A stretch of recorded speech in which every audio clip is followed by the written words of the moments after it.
Welcome back. Now, episode 2 starts with the moment of truth.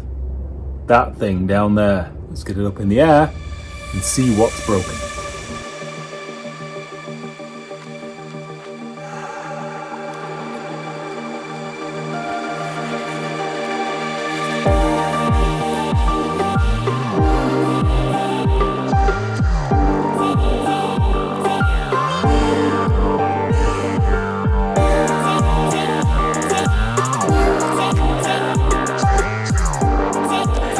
Okay, so rear arm here. This is forward. Yeah, it's this side. I was expecting that to have sheared off. It doesn't look kinked at all. That moment when you expect something to be bent and it's not.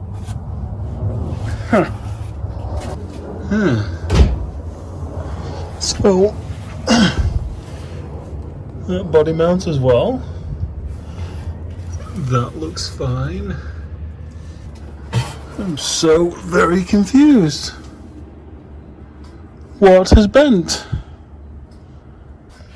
That's interesting. So it's had some fun and games up here on the diff mount, which these are notorious for going.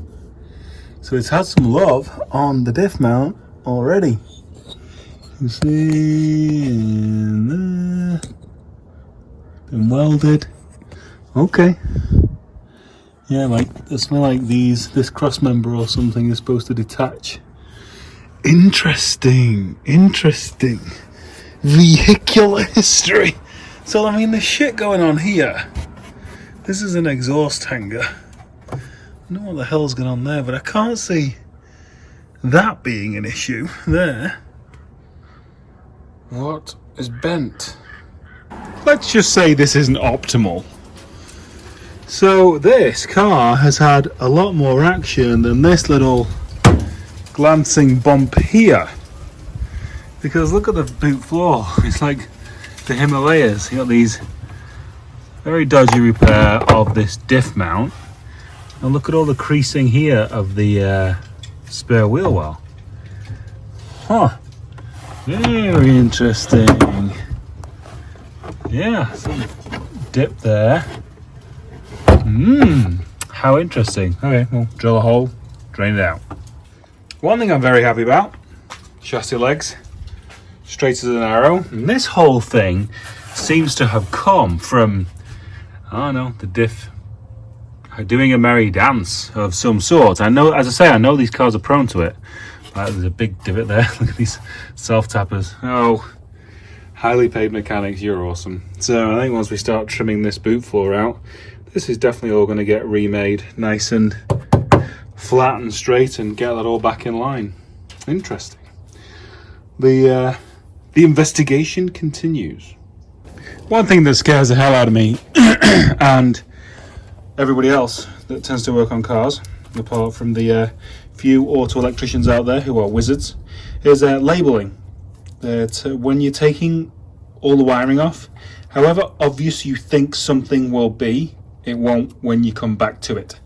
And do like passenger rear lamps, so you know which side of the car it's on, and it's actually the driver's, so I did that completely wrong.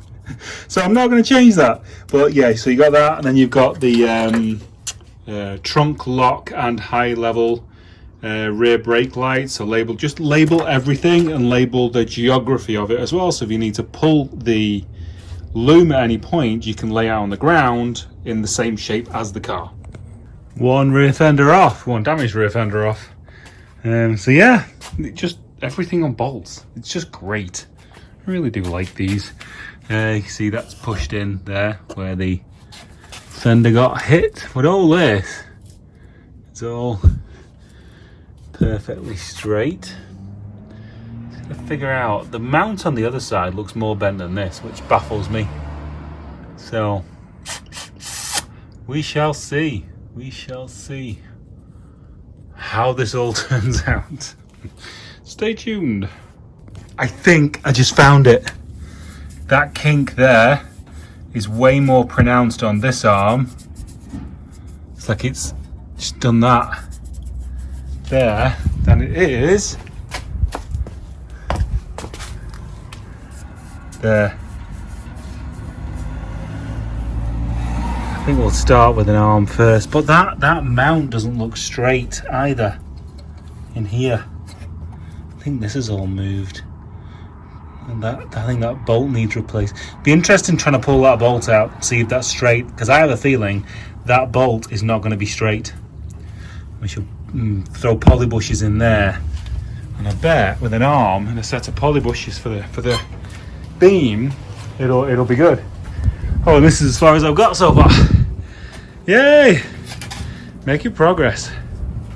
So all the damaged panel work is off now.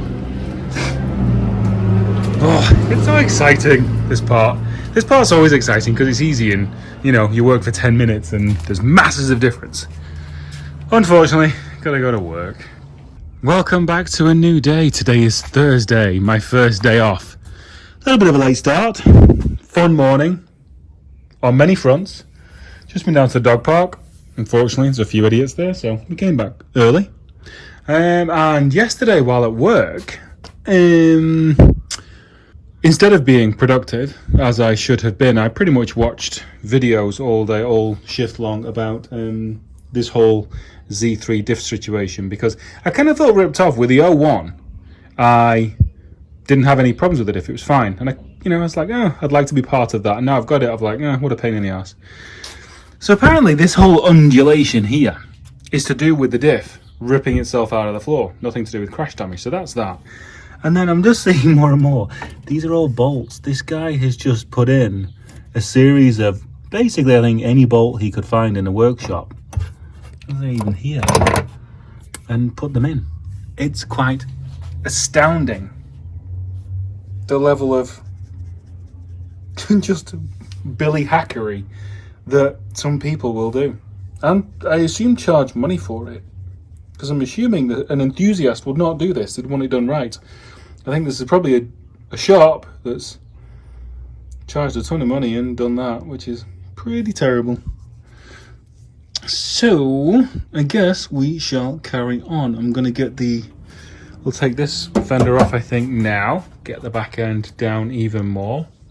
Probably chop some of the exhaust off today. And I want to wouldn't mind cutting this spare wheel well out, because obviously none of this is going to be needed. I mean, the bug body doesn't come that far past the rear wheels.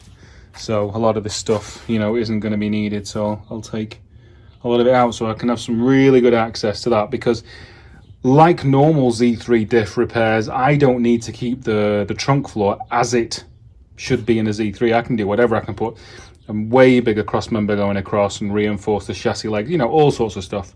So I'm pretty free to do what I want. So we'll do that, get that cover out. I'm probably trying to get the roof off today as well. Started advertising some stuff. Hopefully we can get that sold and keep this project moving forward like the locomotive it is. We've got a pretty good, steady progress going on today. So the trim pile's getting bigger. The panel pile getting bigger. Some over there as well. And here she is. So we've got door off, fender off, trunk off, bumper off, silencer off. This is very interesting. Oh, so all this has all torn. Look at that. It's insane. That is all torn out. The actual repair to this, the welding's quite nice. But yeah, the excess number of bolts is definitely interesting. But yeah, I mean, the welding is pretty nice. It's fine, So yeah, so that's that. This fender's off, and this door's off. So waiting for Rob to come down to help me with the hood, and then I'm gonna get on with the roof now. Take the seats out, and then see how the hell to take this damn roof off. I think I'm going to hit YouTube for that. This is kind of crazy. For such a glancing blow, I didn't think there'd be any inner structure damage. But you can see here, that's creased. This has gone forward. And here. Yeah, this is all, I mean, these are all, you know, creases to put in as weak points, but, you know, so it's interesting, you know, I thought like a tab like this would bend before it would push this entire structure in. That's crazy. No wonder they totaled this. There was never a day this was going to get put back on the road. Interesting. Interesting. I'm really hoping I didn't bite myself in the arse by taking the doors off and possibly having the car think the door's open before I try and see if the roof works. Fingers crossed. Come on, BMW. Open doors and roof's opening, doesn't matter. There'll be a no. No action. Nah, whatever. The AC seems to be constantly on, and when I press the AC button, it doesn't go off.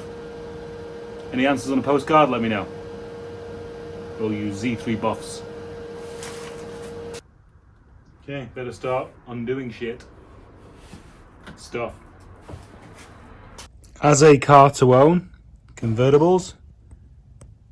Nope. Yeah, if I had one of these, it'd be getting a hard top real quick.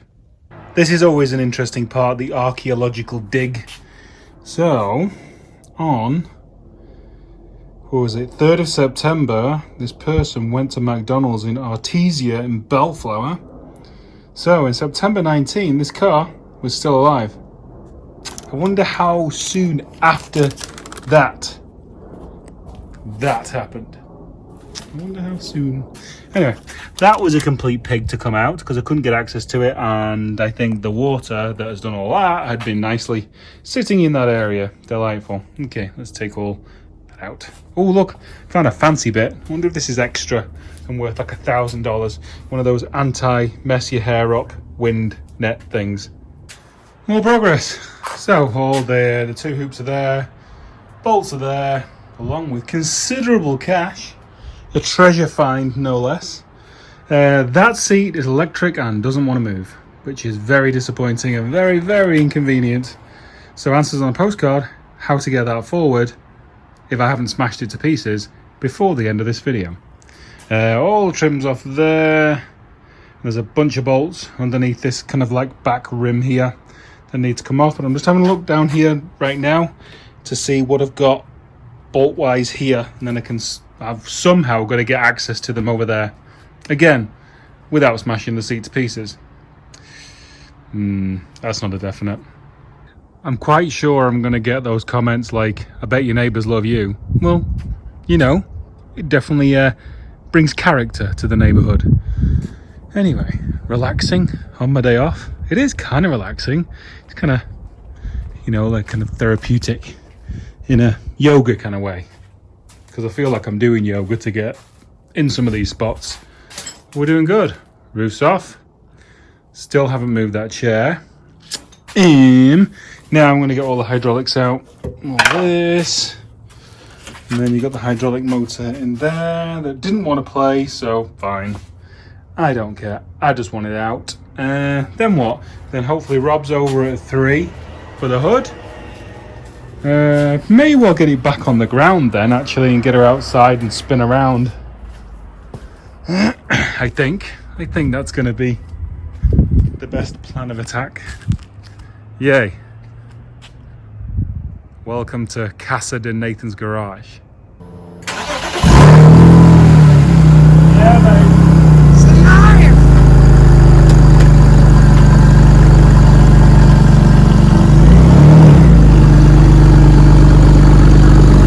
Have no mirrors.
That is going to be way too much fun when all the wheels point in the same direction. I can see a Z3 death card on the way. Definitely, 100%. We can rip some donuts in it real quick? No. Hell no. My neighbours have to put up with enough shit as it is. More progress and quite a surprising discovery, actually. So this was inside the wheel well liner, and that sill plate that comes along here. This is California, and it rarely gets wet. So what East Coast cars must be like, sort of in here behind that sill cover, just must be insane. There was so much dirt inside there, and you know, lucky it's all good here, but you know, anywhere else it could cause major problems. So yeah, pull those off, clean them. As beautiful as nights like this used to be a terrifying time. Well, not really terrifying, but inconvenient, and me not wanting it to happen. It really is pretty, huh? Because I couldn't see. But look, I put new lights in. Low lights. Okay, so this is where we're at. Pretty much torn down, I think, as much as we're going to do today. Need to get the dash out and windshield off tomorrow. It's baffling how much, you know, crap accumulates in a car over time. Just leaves and all sorts of crap everywhere. But yeah, it's kind of cool. The actual dash, sorry, is way back here, which is pretty cool. So I don't know whether I'm gonna I think what I'm probably gonna do, I was gonna try and save the windshield, but I'm gonna, I think, keep this ledge here because this looks like it'll be great to weld to because it's nice and flat. So I think we're going to be, unfortunately, I think we're going to be losing the windshield tomorrow. But she has lived a valiant life, and it's a justified sacrifice, in my opinion. So yeah, a pretty awesome day. That's it. Going to wrap this episode. Going to keep them coming as fast as I possibly can, as much as work will allow, because I've got my lights now, so I can work into the night. That's awesome. So if you've liked what you've seen and you want to see more and you want to know when I'm showing you more, please like and subscribe. And I shall see you very soon. I'm Nathan Kershaw. Thanks for watching.